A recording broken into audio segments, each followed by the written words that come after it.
একটি স্বরচিত কবিতা। আমার ঈশ্বর।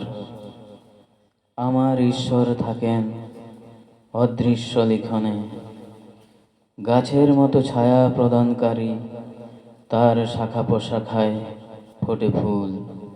সেও ডেকে আনে আমার কাছে সবুজ ভোরের আলো। আমার ঈশ্বর থাকেন শান্ত শীতল আলো ভরা উঠোনে, যেখানে চাঁদের সীমানা আঁকে রাত্রি।